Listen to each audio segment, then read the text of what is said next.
Kunut subuh itu ada dalilnya. Kunut subuh terus menerus ada dalilnya. Hadisnya dhaif. Dhaif itu artinya apa? Lemah. Lemah itu boleh dipakai atau tidak? Nggak boleh dipakai. Ingat tuh, hadisnya ada dhaif. Kalau dhaif nggak boleh dipakai.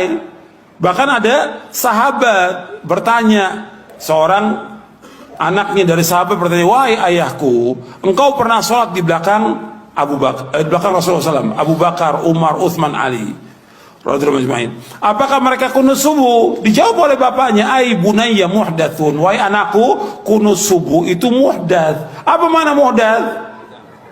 Beda. Bahkan lebih tegas lagi di Sunan Nasai dijelaskan, ai bunayya bid'atun, wahai anakku, kunut subuh itu bid'ah. Kalau bid'ah nggak boleh kita ikut. Sekarang kalau kita sholat di belakangnya orang yang kunut subuh, ya kita memperbanyak baca pujian kepada Allah. Bisa kita baca Rabbana lakal hamdu terus kita ulang-ulang sampai 10 kali nggak ada masalah. Bahkan Nabi pernah membaca li rabbil hamdu li rabbil hamdu li rabbil hamdu li rabbil hamdu terus sebanyak-banyaknya. Bab saat itulah saat memuji kepada Allah. Mereka kunut, biarkan mereka kunut. Kita baca pujian kepada Allah, jangan ikut kunutnya dia. Tapi kalau dia sujud wajib ikut karena kita bermakmum dengan imam. Nggak boleh kita menyalahi imam. Tapi ketika dia berbuat beda, nggak boleh kita ikut bid'ahnya. Jelas? Kemarin banyak persoalan-persoalan tentang kunut. Kunut itu bid'ah katanya, Ustaz. Begini. Anda boleh punya pendapat, tapi Anda jangan lupa ada ragam pendapat dari para ulama.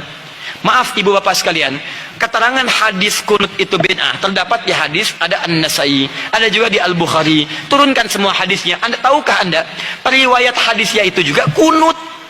Imam An-Nasai mazhabnya Syafi'i, beliau kunut. Imam Al-Bukhari mazhabnya Syafi'i, beliau kunut. Saking objektifnya, beliau riwayatkan tentang sahabat yang tidak kunut. Kenapa beliau tidak kunut? Karena dalam hidupnya tidak pernah melihat Nabi kunut. Sahabat ini, tapi kan yang lain banyak sahabat juga. Di ketika Nabi berjalan, tidak semua sahabat ikut. Nabi ke Badar, sebagian sahabat ikut. Nabi ke Uhud, sebagian sahabat ikut. Tidak setiap tempat sahabat ikut semua. Saya mau ke Uhud ya, semua Madinah ikut ke Uhud. Madinah kosong. Saya ke Badar ya, saya ke Taif ya, apa semua ikut? Tidak, semua menyebar. Makanya ketika Nabi perjalanan, sebagian sahabat ikut. Nah, ada seseorang ketika berada di belakang Nabi, setiap dia sholat di belakang Nabi, dalam keadaan subuh, Nabi tidak kunut. Sedangkan sifat sahabat itu mengamalkan apa yang dilihat. Jadi yang dia lihat itu yang diamalkan. Misal, Wa'il bin Hujur sholat di belakang Nabi, Nabi turun pakai lutut. Abu Hurairah sholat di belakang Nabi, Nabi turun sujud pakai telapak tangan. Walaupun keduanya tahu riwayat itu, tapi mohon maaf, mereka mengamalkan apa yang dilihat. Wa'il pakai lutut, Abu Hurairah pakai telapak tangan. Dua-duanya benar, yang salah yang pakai kepala duluan.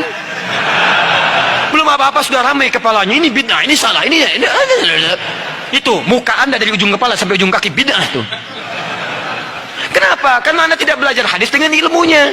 Ini yang tidak kunut di belakang Nabi karena dia sholat di belakang Nabi, Nabi gak kunut. Tapi ada sebagian sahabat sholat di belakang Nabi, Nabi pernah kunut. Ada Abdullah bin Umar, Nabi mengajarkan kunut pada Al-Hasan cucunya.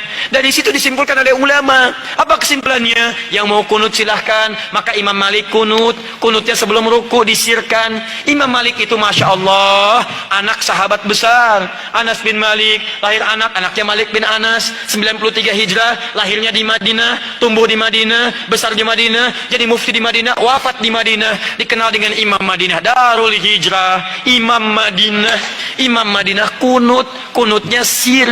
Imam Syafi'i muridnya Imam Malik, lahir tahun 150 Hijrah, kunut. Beda dengan gurunya, Syafi'i dijaharkan, kunutnya ba'da ruku, bangun setelah i'tidal dijaharkan. Bacaannya sama dari Nabi, Allahumma hdini fiman hadid. Kalau jadi imam, Allahumma hdina fiman hadid.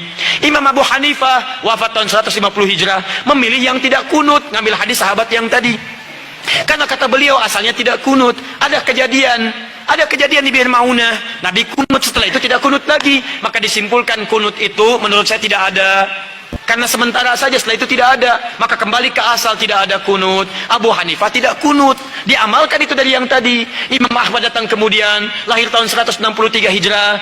Imam Ahmad muridnya Imam Syafi'i, Syafi'i muridnya Imam Malik. Imam Malik masa yang sama dengan Imam Abu Hanifah, wafatnya duluan Abu Hanifah. Apa yang terjadi dengan Imam Ahmad? Kata Imam Ahmad, saya ambil yang pertengahan, tengah-tengah saja. Ini kunut jahar, ini tidak kunut. Saya ambil tengah-tengah. Apa tengah-tengahnya? Nabi kunut saat ada peristiwa besar membutuhkan doa.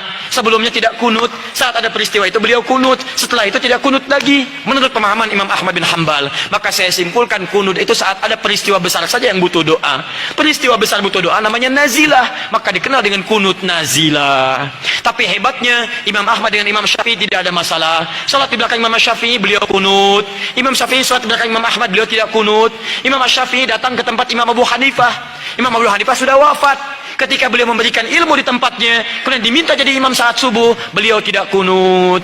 Selesai itu kata muridnya, "Ya Imam, kenapa Anda tidak kunut?" Kata Imam Syafi'i, "Saya menghormati pendapat di tempat Imam Abu Hanifah yang tidak kunut." Luar biasa. Imam besar, ahli fikih, imam madhab, ahli hadis, paham hadisnya, tidak ada masalah. Antum bukan imam besar, jadi makmum kadang-kadang, Quran belum hafal, hadis belum tahu, Masya Allah, gara-gara masalah kunut, pada tidak ke masjid. Yang kunut benar, yang tidak kunut benar, yang salah yang tidak sholat subuh. Tuh, ini masalahnya. Jadi kalau guru-guru bersanad itu enak. Silakan, Imam Malik wafat di Madinah, tapi mazhabnya menyebar di Libya, Tunisia, Maroko. Jadi kalau antum ingin melihat mazhab ahli Madinah dulu, prakteknya di Libya, prakteknya di Maroko, prakteknya di Tunis. Tiba-tiba datang orang sekarang yang tidak tahu ilmu mengatakan, Masya Allah, lebih bagus orang Madinah dibanding dengan orang Libya. Dipecah-pecah kita di situ. Padahal dua-duanya bagus. Madinah sekarang mazhabnya Ahmad bin Hanbal, datang belakangan. Yang dipraktekkan di Madinah dulunya mazhab Imam Malik, datang Imam Syafi'i, dipraktekkan Imam Syafi'i. Sekarang, maaf, yang pimpin itu mengambil mazhab Imam Ahmad bin Hanbal, dipraktekkan di dalamnya, dipraktekkan mazhab Imam Ahmad bin Hanbal. Kalau Anda ingin melihat Madinah tempo dulu, pergi ke Libya, pergi ke Tunisia, pergi ke Maroko, pergi ke Aljazair, itulah mazhab Imam Malik di sana. Kalau ingin melihat kekinian, pergi ke Saudi, ada di Ummul Qura, ada di Madinah, ada sekitarannya mazhab Imam Ahmad bin Hanbal. Kalau ingin Imam Syafi'i, pergi ke Mesir, pergi ke Syria. Kalau ingin lihat Imam Abu Hanifah, pergi ke mana? Ke Pakistan, ke India, sebagian Cina. Kalau ingin melihat keempat-empatnya, Abu Hanifah, Malik, Syafi'i, Ahmad bin Hanbal, pergi ke Indonesia. Jangan